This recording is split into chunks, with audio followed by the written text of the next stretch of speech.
8% is still very high. Why is this the case? And especially in these food growing areas? We'll talk about it this evening here on Business Focus. Also ahead, where we will dissect the IMF bailout for Ghana, a lifeline crucial for the nation's economic stability, and the indispensable need for external creditors' assurance to secure that much-awaited second tranche of $600 million from the Bretton Woods institution. Now, will this creditor assurance come at a cost? And if that's going to be the case, what kind of commitments will be expected of Ghana to have the external creditors give us that needed agreement for us to get the second tranche of the IMF bailout? Additionally, we'll shed light on the intricate dynamics of the cocoa syndicated loan. It's a financial endeavor essential to ensuring that Cocoa Board receives the necessary funds to sustain the industry currently facing a shortfall in targeted funding. So the cocoa syndicated loan is a big conversation as well this evening here on Business Focus. Stay tuned in for the in-depth analysis together with my guests who will be joining me shortly. I am Alfred Akanse. Welcome. Let's take a wrap of some of the business stories that made headlines for the last 24 hours.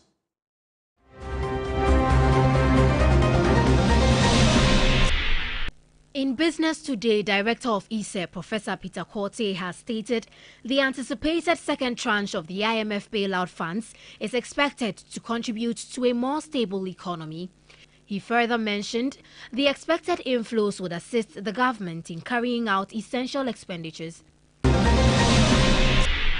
Ratings agency Fitch Solutions has predicted a roughly 1% strengthening of the Ghana cedi against the US dollar in 2024. This is expected to position the currency as one of Africa's top-performing currencies for the year. On the international front, major airlines around the world have cancelled flights to Israel or warned of travel disruption as the security situation deteriorates. Virgin Atlantic warned of cancellations and delays to Tel Aviv, and British Airways has altered its schedule. Meanwhile, 3 U.S. carriers, as well as Air France, Lufthansa and Emirates, have suspended services.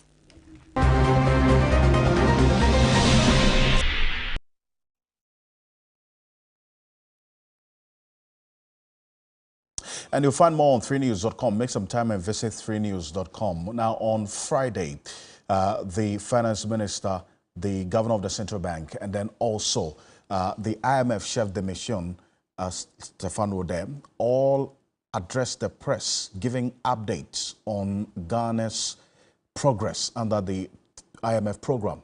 Now, according to the chef de mission of the IMF team to Ghana, there's been some progress made under the IMF program so far.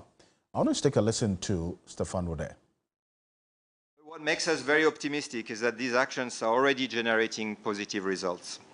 Growth in 2023 has proven more resilient than what we were initially envisaging.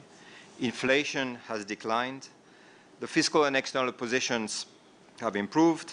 International reserves are increasing again, and exchange rate volatility has significantly reduced.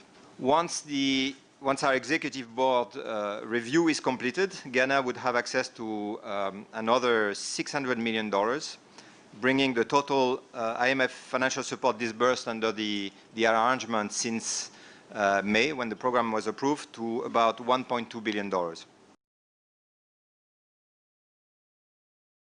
Well, let's hear from the finance minister as well, Ken Ofori-Atta, on the progress made so far.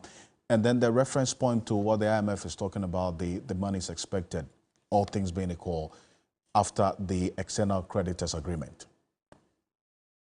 External creditors, I believe we are doing well with regards to the engagement.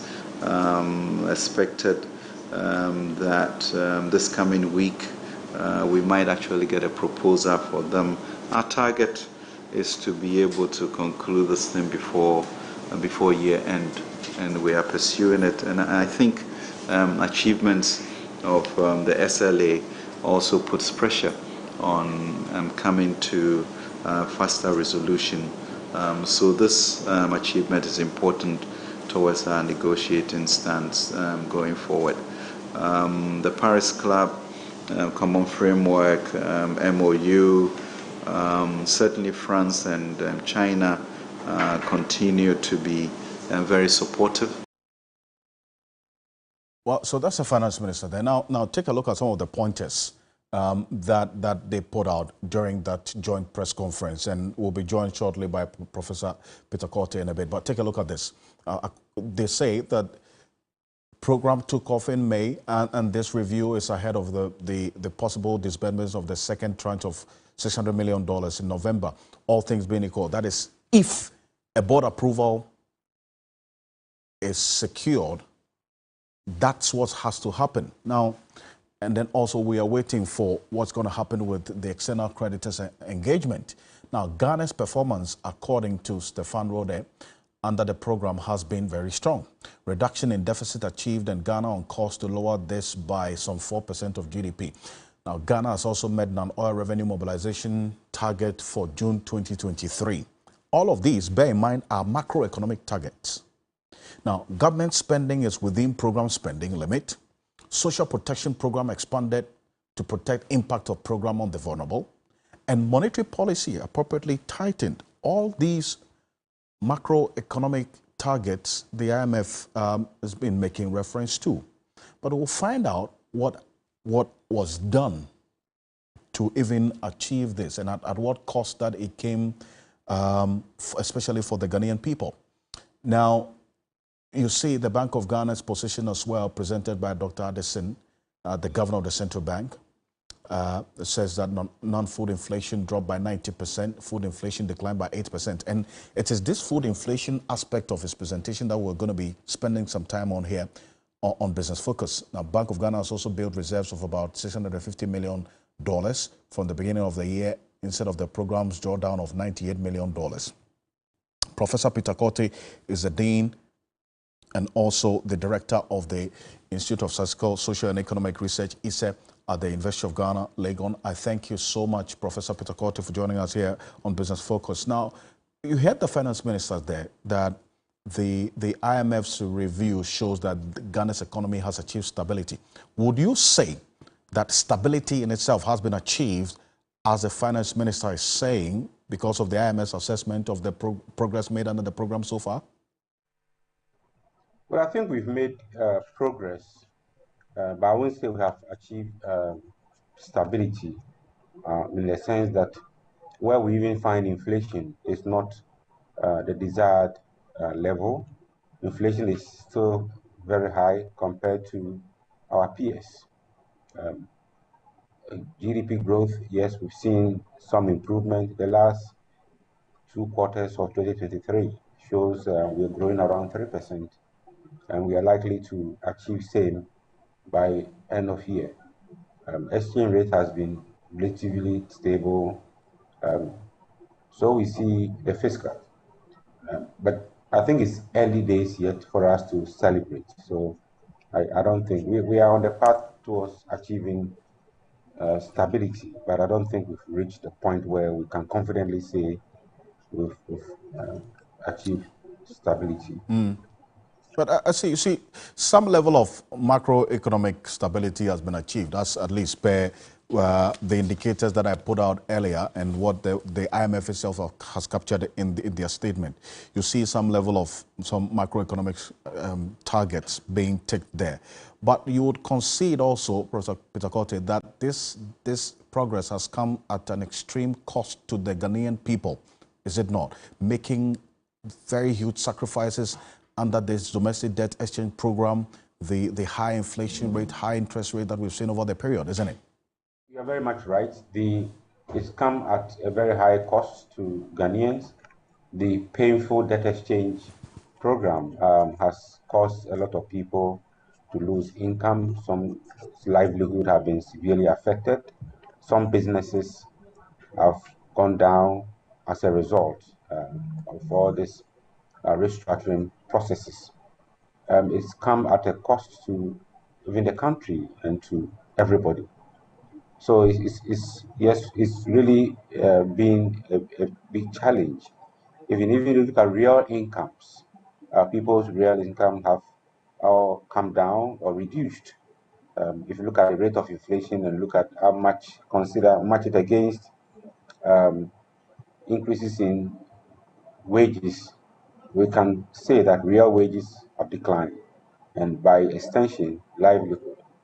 So it's really come at a cost to everybody. But has there been a corresponding action on the part of government? Because you have considered that indeed these macroeconomic targets that have been achieved under this program so far has come at an extreme cost to the Ghanaian people and the sacrifices under the domestic debt exchange program. But how about any corresponding action on the part of government, tangible, visible actions like cutting down of critical expenditure, which some of you proposed as well? Yeah, we've seen in the 2023 budgets some attempts to reduce government spending, including travel, trying to use the gift system to streamline operations. Now, some effort have been made to reduce spending, but I can't confidently say uh, it's optimal because we have not been given the numbers to show how directly these policies have led to a reduction in government spending. Besides, if you look at government expenditure, it's not going down, it's rather increasing, except that we're also increasing revenue. But in an austere times, you will see a considerable reduction in government expenditure. But I don't think I found that in our mid-year budget uh, statement that government spending has come down. It is revenue has gone up, and that has minimized or reduced the deficit.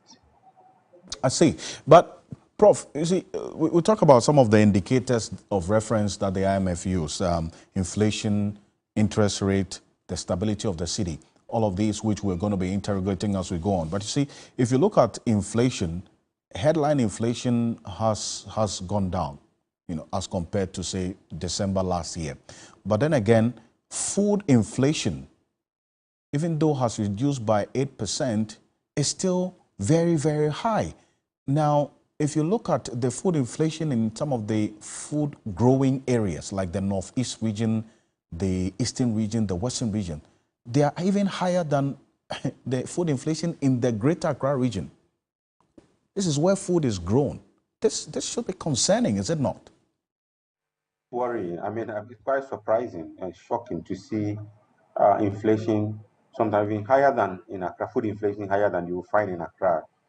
Also because um, in some of the crops we are not producing enough, and we tend to depend on imported items. And most of the imported food items will find their way in Accra and the major cities. So in the food growing areas, that becomes a problem. And also, most of these farmers rely on their sale of crops, etc., to finance other expenditures like oil and fish and meat and other things. So even though they are producing, they tend to sell a good proportion in order to finance their expenditures, non-food expenditures. So all of this accounts for the high food inflation in the regions, which is very worrying to say the least, because we have always thought that rural poverty is less severe compared to urban poverty because food is in abundance. So even when you are poor, you don't have a place to sleep. At least you find food available. But we are seeing the reverse, where food prices are rather on the increase in the rural areas and in the regions than you find in Accra and other major cities. So what has to be done, in your view, to sustain these gains that have been made under this program so far? I think, well, the monetary policy, we're using monetary policy very well to mop up excess liquidity, but that has a limit. You cannot use one tool to fight two or three problems. I think we have to look at the fiscal. How do we channel policy? How do we channel resources into the productive areas? Uh, some investments into into irrigation, into processing, into value addition, into seeds. Very important if we really want to tackle inflation in the real sector, food inflation, etc. We've also seen that construction, for instance, had recorded a negative growth rate. If you look at the second quarter GDP figures, and if you trace this down, you realize government is not paying contractors on time, and that is really hurting the sector. You'll also find that manufacturing, one of the major employers of labor force, recorded low or negative growth rates during the period, and that calls for action. The cost of doing business has increased. Taxes have gone up. Cost of utilities have gone up. So these are areas where we can try and ensure that cost of doing business is minimized or kept at bay if we are to promote manufacturing. Much for joining us here on Business Focus. Is the director of the Institute of Social Security, and that's the Social Economic Research and at the University of Ghana, Legon, joining us here. Professor Peter Quartey, appreciate your time. Thank you so much for your thoughts here. But let's look at the inflation rate now, and then also how this is impacting on the current conversation that we're having. Food inflation was 51.9%, and then that was as at last month. Food inflation was about 55%. And then month-on-month inflation, we've seen a reduction between July and August by some 0.3%. Now, the focus is on food inflation, though, because if you heard the governor of the central bank talk about food inflation reducing by 8% since the beginning of the year, but it is still very high, 51.9%. And we will do a breakdown, a regional breakdown of the inflation. You see there, at least if you look at the month-on-month inflation, at least between January and now, from 53.6% in January to 52.8% in February, March 45%, in April 41.2%, then in May inched up a bit to 42.2%, and then in June 42.5%, 43.1% in July, and then 40.1% in August. This is the headline inflation.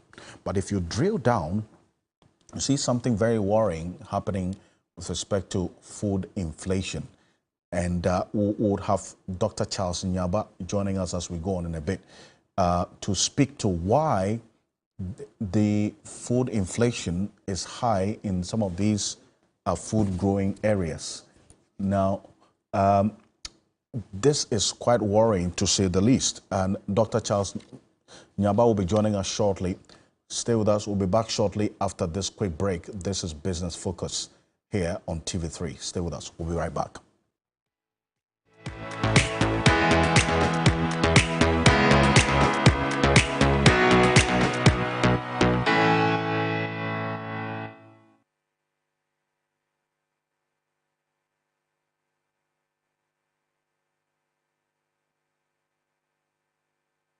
We're going to demonstrate to you the superior properties of Flamingo paint as compared to other paint brands on the market.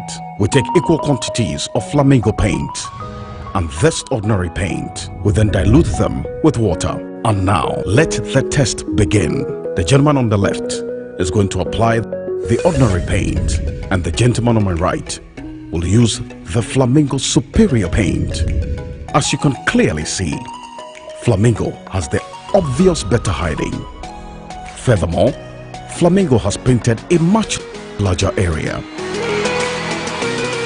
You know, one bucket of Flamingo paint is equal to several buckets of any other paint brand on the market. Flamingo paint is made with superior formulation to give superior durability, superior hiding, superior coverage. Flamingo paint, simply superior. When the sun rises, there is hope. While this hope lingers on, the citizens look up to the government, the economy, the national development agenda, and everything in between. On Ghana Tonight, it's our utmost priority to bring you insightful conversations on the economy, break down the biggest issues while setting the agenda for transformation and national development. The big and important stories are treated from the human interest angle, while the facts and the figures are painted with precision. So now, let's cut the convention and start the conversation here on Ghana Tonight. I am your host, Alfred Okamsi. Ghana Tonight shows Monday to Friday at 10 p.m. on TV3. Brought to you by Flamingo Paint. Superior durability, superior hiding, superior coverage, simply superior. Our mission here at TV3 is that the news comes first, and that's the promise of News Central. With reporters every corner of the country. Consignment to attend their action to production to the lions and experts across the subjects that affects you the most. We stay across the big stories that impact you the most as they break, develop and evolve into major national issues. With all angles covered across the country and across every subject. I am Kemini Amano. And I am Eric Mawina Egbeta.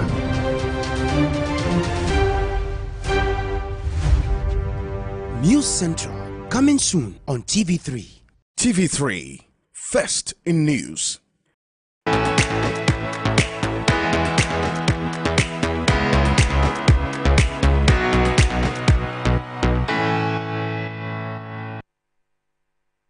Welcome back to Business Focus. We're live on TV3 Ghana on Facebook, DSTV channel 279, all across the world on 3news.com.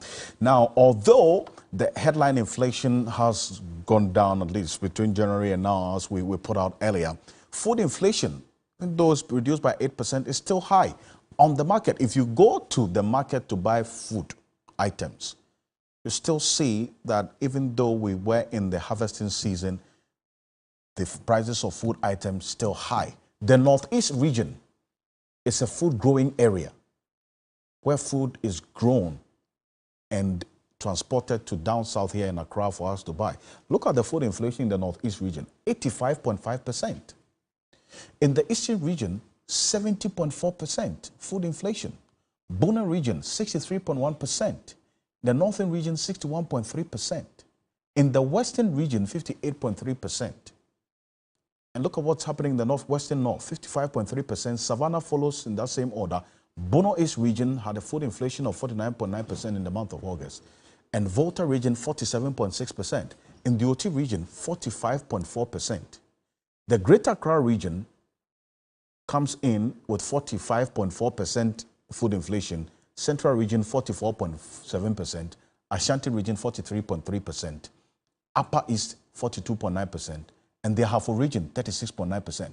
Now, question is, how come that we have the food inflation being higher in food-growing areas like the Northeast region? And as we go on, we'll be slapping it on the screen. The Northeast region has a higher food inflation as compared to the Greater Accra region. Dr. Charles Nyaba is the Executive Director of the Peasant Farmers Association of Ghana. He's joining us on the telephone. Dr. Nyaba, thank you so much for joining us here on Business Focus. So what's accounting for this, that the food inflation in the Northeast region, where food is grown, is higher than food inflation in the Greater Accra region? What's happening? Thank you, Alfred. Let me say good evening. I think it's been a while. Indeed. I just returned from the field about 3 days today. And I'm not surprised with what is happening. Generally, several factors determine prices of food that farmers put on the market. One, we have to look at cost of production. And then when we talk of cost of production, we are looking at input costs, we are looking at fuel. That those who use machinery tractors, fuel, and then the charges they impose on farmers. We have to look at the total harvest at the area and the type of crops that are planted. When you take Northeast, for instance, it has happened because in recent times, if you go to Northeast, like places like Yaba, West Mampose, Kobangna, all those areas, you realize that we have a lot of foreign investors. Even I say foreign investors, not necessarily people outside Ghana, but people outside the region who went there and took large acreages of land to grow rice. And those people grow rice, they don't sell the rice there. They store the rice, and during the late season, they sell it in the urban areas. So northeast region like this, growing of other crops like vegetables, tubers, maize, and other cereals is very, very limited. So the indigenous themselves have to depend on food that is imported from other regions like processed rice and then cooking oil to survive. So even though you see northeast region as a food growing area, this is expected because the type of crops that are grown there are not actually harvested and consumed in the area. Okay? Now, for the other regions where we are still experiencing higher food prices, this year in particular, after the planting for food and jobs phase 1 was phased out, and then the ministry was developing planting for food and jobs phase 2, the 2.0. The whole year, government has not spent a peso in supporting farmers in terms of subsidizing input, in terms of subsidizing mechanization services, in terms of investing in extension. So farmers are bearing full cost of production. And because of all this and then increase in fuel prices, cost of those inputs have gone up.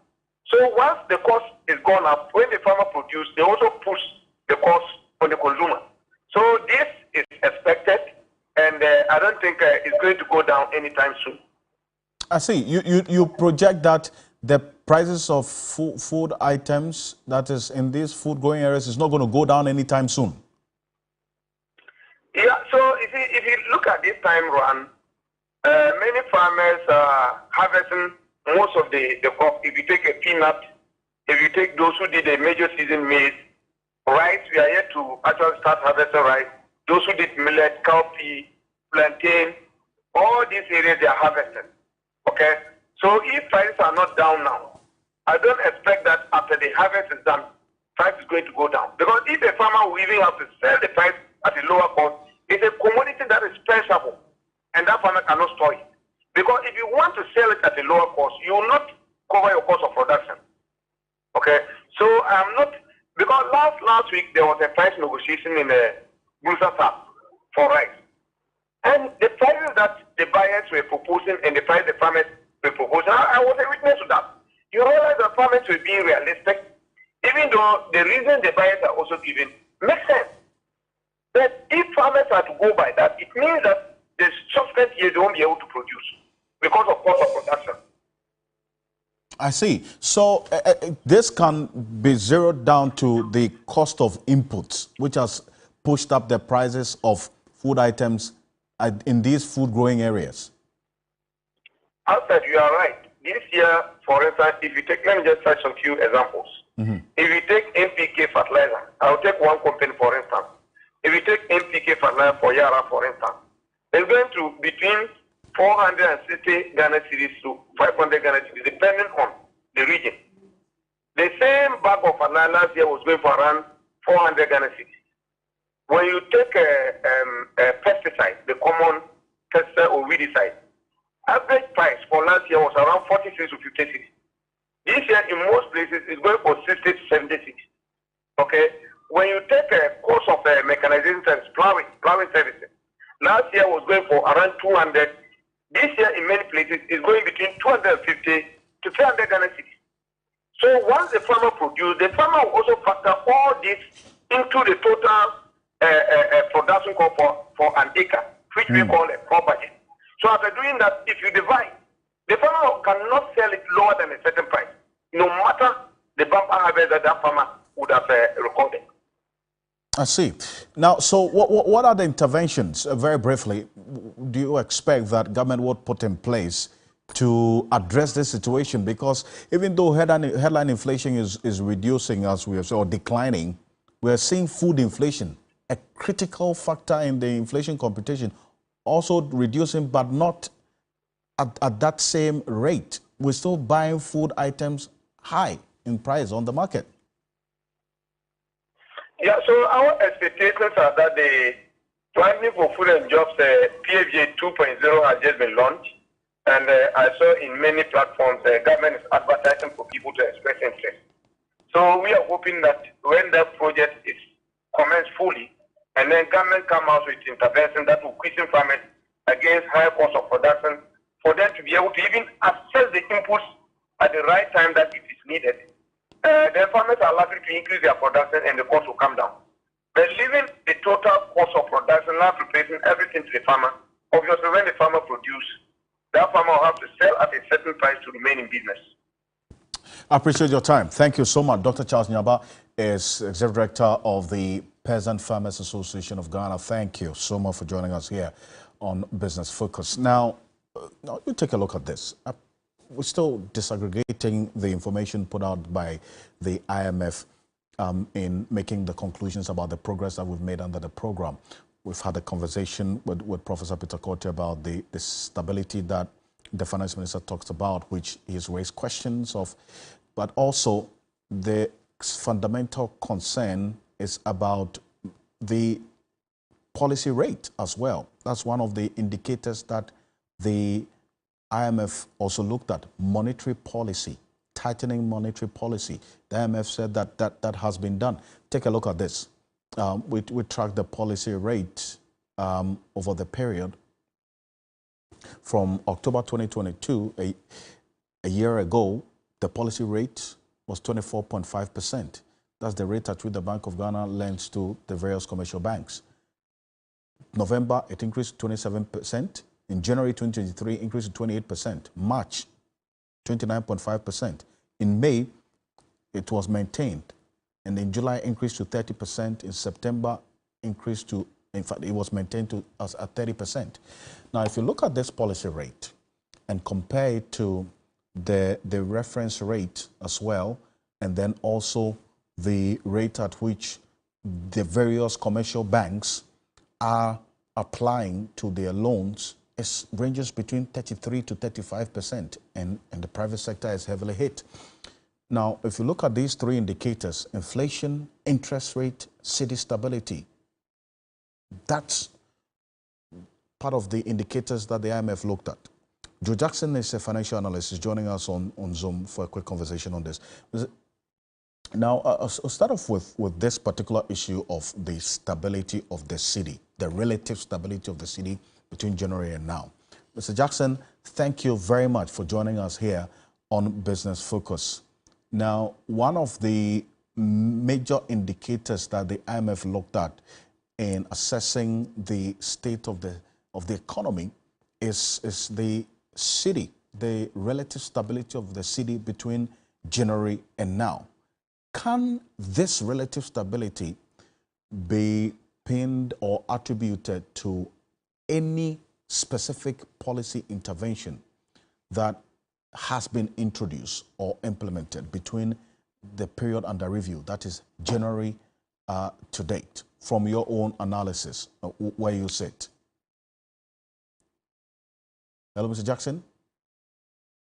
We'll rectify that connection with Joe Jackson shortly to seek his thoughts on this particular issue and also the analysis that the IMF took into consideration in making these proposals, and also the conclusions that have been made, and the concern about the external creditors as well, and how the agreement with external creditors will play out eventually, especially because we do know that China has already in the last few months raised concerns about certain commitments that it is being asked to make, because they say that if the IMF expects them, as China, one of our biggest single creditors, to make certain concessions for us as a country, then the IMF as well, together with the World Bank, should also be willing to make same commitments. And that's where some analysts have raised concerns about the challenge that this will pose for our conversations with the external creditors as well,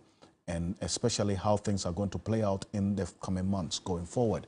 We will deal with that shortly, and also take an understanding of how the engagement, especially the engagement with the external creditors, will be, and if we're going to make any commitments, how that would also impact on us. Mr. Jackson, thank you very much for joining us here on Business Focus. Now, with this relative stability we've seen with the city, can this be pinned to any specific policy intervention by government?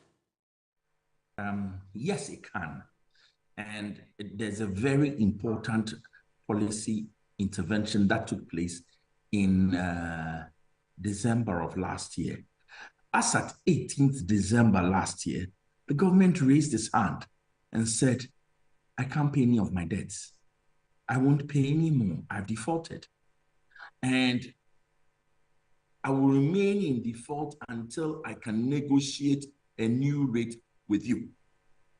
And this is reference to the foreign debtors. Now, once this was done, the important thing was this. We stopped having to buy dollars to ship out to our creditors. And this has continued since last year and has been a really, really important reason why the dollar has stabilized up until now. The challenge is this. Just now, we are about to conclude with the foreign debtors and on the treatment. And that conclusion will very well mean that we will now go back and start paying our debts, which will now put pressure on the city. Because right now, remember, debt servicing is zero pressure on the city. Whatever we start paying, it will add some pressure to the city. That is the challenge. But has it been stable up to now? Yes. Has it been partly a result of a policy intervention? A big yes. Is there a huge risk that the city will experience some volatility in the days ahead? The answer also is a big yes. A number of things have happened. Number one is this. We're going to start paying. Number two is this. The fuel, the cost of fuel is our number one biggest import. The cost of fuel has been kind to Ghana up until date. The prices have remained relatively low. But now the prices are rising. And we've just seen an escalation in the Ukraine war and a new war start in the Middle East. All these things serve to put pressure on oil prices. When you merge that with the winter cold season in the northern temperate zone, then you're going to have an increase in prices, which could hit us hard. So the city has been stable. And you must give credit to where credit is due. It was due to a policy intervention. But there are major risks ahead, and it is likely we're going to see a lot more volatility in the days ahead. That's worrying, to say the least. A lot more volatility in the days ahead. So for you, essentially the suspension of the servicing of our external debt contributed largely to the relative stability of the city we've seen? It is one of the factors. It is one of the factors and a significant factor, I believe. There are other factors. Demand for the city has fallen because the crisis has meant that we are not buying as many imported goods as we used to. So that has already also put has helped the city to be stable, right? And so that is, it definitely, that policy intervention definitely had an impact. At least mitigate the impact of these risks that you project for the city. Risk mitigant is a 600 million second tranche. Once that second tranche is coming, we have the biggest mitigant of all. If the second tranche does come on time, then we would have enough reserves to be able to maybe keep the city stable. But there are also other risks. We've talked about resuming the debt servicing for external debtors. We've talked about the price of fuel. There's also the fact that this year, it is likely we will not get cocoa yields and cocoa exports as high as previous years. You should note that the cocoa syndicated loan was maybe half or 40% of what it has been in previous years. That's not a good sign. So that means that the regular inflows we get in the third quarter and the fourth quarter from cocoa may not be coming. And so we should all be on the lookout for more volatility, more ups and downs in the price of the cedi in the months ahead of this quarter. It is this cocoa syndicated loan matter that Mr. Jackson, you end on, that would lead us to our next conversation. The fact that the amount of inflows from the syndicated loan that we're expecting would not come in because we've got lesser than what we projected we're going to get. Joe Jackson is a financial analyst. Thank you so much. We're going to go for this quick break. When we're back, we're getting to the cocoa syndicated loan matter and the implications of this reduced money that we're getting from the loan as earlier projected. Stay with us. We'll be back shortly.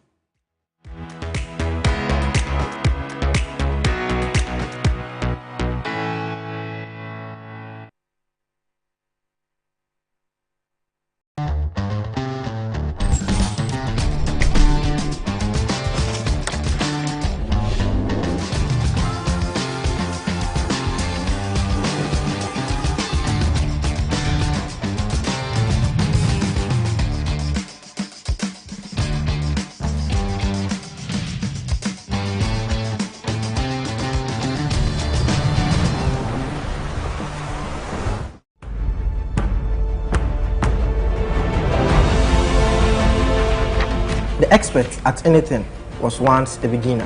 I seek for unmatched work experience that will prepare me for the real job. Internship can help you stand out in a competitive job market. I want to be an intern in one of Ghana's most reputable companies. In the heart of the corporate world, there's a search for the next top intern. On this journey, some aspiring interns will get to embark on an unforgettable adventure. These interns will face a series of real-world challenges and tasks. For the next top intern on the Top Intern reality show, ambition meets determination. From the tasks to the boardroom to alliances and to winning. Who will be the ultimate top intern? Get ready for an epic internship showdown. To be part of this reality show, aspiring participants should have at least a second-class upper and above. Register now at forms.ng.com.gh/topintern. Who sweeps the top prize of an internship at a reputable company, cash prizes, and many more. Are you the one? For the top intern we're looking for, be you? The Top Intern. Today's learners, tomorrow's leaders.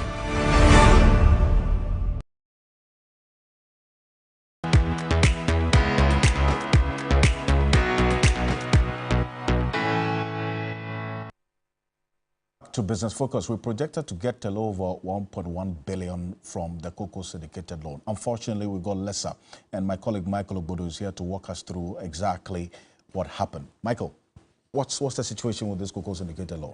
Well, Alfred, if you look at numbers from last year, 2022-2023 crop season, we were able to raise $1.5 billion to fund our cocoa purchases through the cocoa syndicated loan. Interestingly, subsequent year, we were only able to get about $800 million, which is about half what we actually got for last year. And it raised a lot of concerns about how this could likely impact the cocoa sector. Does that mean that this year we should not expect so much output from the cocoa sector, especially looking at the amounts that we were able to raise? But then the governor of the Bank of Ghana justified that part of the reason why the amount was this low was because, or as part of the debt management and conditionalities of the IMF program. But if you look at it year on year, you see that at least we've stayed in the billion-dollar region over the last 4 to 5 years. But however, this particular time, because of our IMF, part of managing our country's debt, we've had to revise the figure downwards. And this is quite interesting because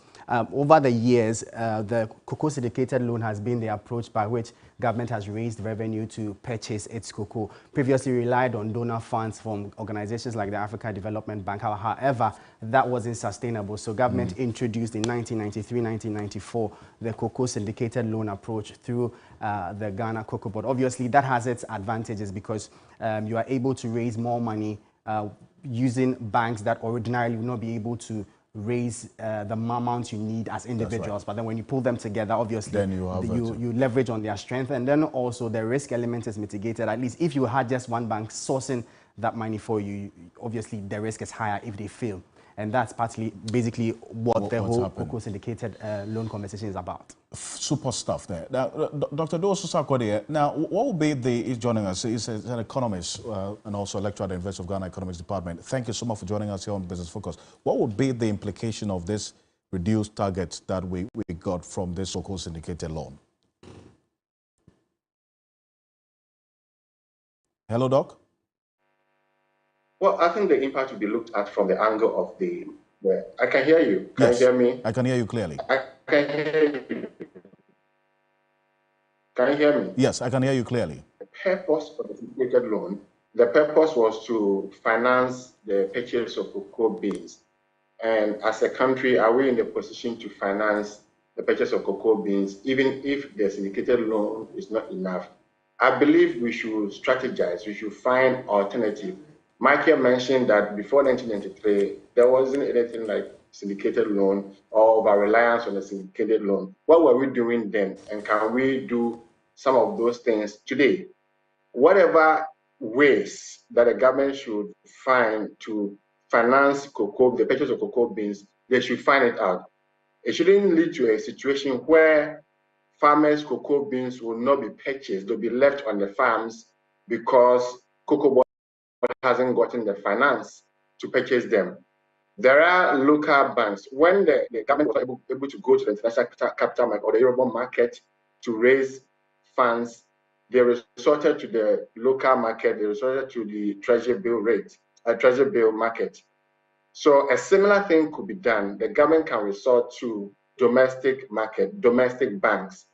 There are some banks in Ghana that are capable of complementing the efforts of the syndicated loans. There are some banks that have good balance sheet despite the debt exchange program and other macroeconomic effects. And so I think we should, try those areas of the area of the domestic bank, the commercial, the local banks who can support. If the Bank of Ghana can also be in any support, because we know Cocoa Board has borrowed from the Bank of Ghana before. If the Bank of Ghana is still in a position to lend to Cocoa Board to supplement the syndicated loan, it should be done. And so I'm not sure we should panic at this moment. There are other ways that the government can look at. The last thing the government wants is to be politically suicidal, to tell cocoa farmers that we don't have money to purchase your beans. It will be so much of economic and political suicide. So I don't think they will do that. They will find a way to get to the local market and get supplementary finance to purchase the cocoa beans. Appreciate your input on this one, and we'll see how the coming days will look like on this. Dr. Dosu Sarkodie, thank you so much for joining us always here on Business Focus. On behalf of the rest of the team, I want to say thank you for joining us. News 360 is up next. I'm Alfred Akonse. Have a great evening. Business Focus is brought to you by Flamingo Paint. Superior durability, superior hiding, superior coverage, simply superior.